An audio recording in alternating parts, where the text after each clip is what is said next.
Hey guys, good morning. രാവിലെ തന്നെ ഒരു 8-ന്റെ പണി കിട്ടിയിരിക്കുകയാണ്. പനി കൊണ്ട് എഴുന്നേക്കാൻ വയ്യായിരുന്നു. അങ്ങനെ എങ്ങനെയൊക്കെയോ നമ്മൾ എഴുന്നേറ്റ് ക്ലാസ്സിന് പോകാൻ റെഡിയാണ്. ക്ലാസ് കഴിഞ്ഞ് വേറെ ഒരു പരിപാടിയില്ല. നേരെ നമ്മൾ നമ്മുടെ വീട്ടിലോട്ട് പോകാൻ പോവാണ്.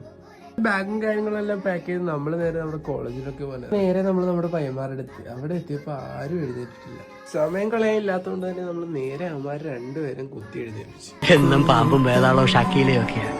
നല്ലൊരു സ്വപ്നം കണ്ടോ. ക്ലാസ്സിന് പോകാൻ മടിയുള്ള എല്ലാവർക്കും ഒരു പ്രചോദനം തന്നെയാണ് നമ്മുടെ അതി.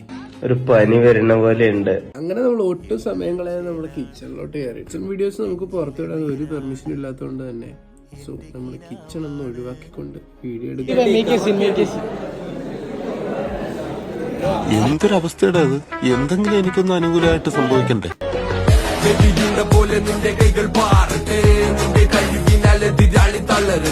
കാര്യങ്ങളെല്ലാം കഴിഞ്ഞ് നമ്മൾ നേരെ തിരിച്ച് വീട്ടിലോട്ട് പോകാൻ പോവാണ്. അപ്പോഴും ഇവിടെ ഒരുത്തൻ ഞാൻ പറഞ്ഞില്ല തിരിച്ചു വിളിക്കാന്ന്. കുറച്ച് സമയം എന്താ.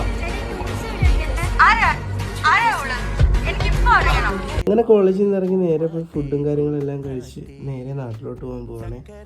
എപ്പോൾ നാട്ടിൽ പോകാൻ ഇറങ്ങിയാലും എൻ്റെ കണ്ടു പോകുന്നത് എൻ്റെ വണ്ടിയിലോട്ട് തന്നെ. വണ്ടി ഇവിടെയാണല്ലോ എന്നൊരു വിഷമം മാത്രമേ എനിക്കുള്ളൂ. അങ്ങനെ നമ്മളെ വിളിക്കാൻ നമ്മുടെ കൂട്ടുകാരെല്ലാം എത്തിയിട്ടുണ്ട്.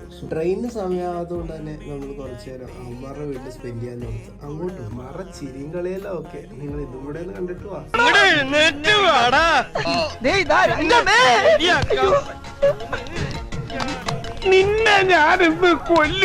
കളിയും ചിരിയെല്ലാം കഴിഞ്ഞ് നമ്മുടെ ട്രെയിന് സമയം നമ്മൾ നേരെ റെയിൽവേ സ്റ്റേഷനിലോട്ട് പോവാം. അങ്ങനെ സ്റ്റേഷനിലെത്തി ടിക്കറ്റും കാര്യങ്ങളും എടുത്ത് നമ്മൾ നേരെ നമ്മുടെ നാട്ടിലോട്ട് പോകണം. ബാക്കി വീഡിയോ ഇനി നാട്ടിൽ ചെന്നിട്ടുള്ള വിശേഷങ്ങളെല്ലാം നിങ്ങൾക്ക് നാളത്തെ വീഡിയോ കാണാവുന്നതാണ്. Okay, bye bye.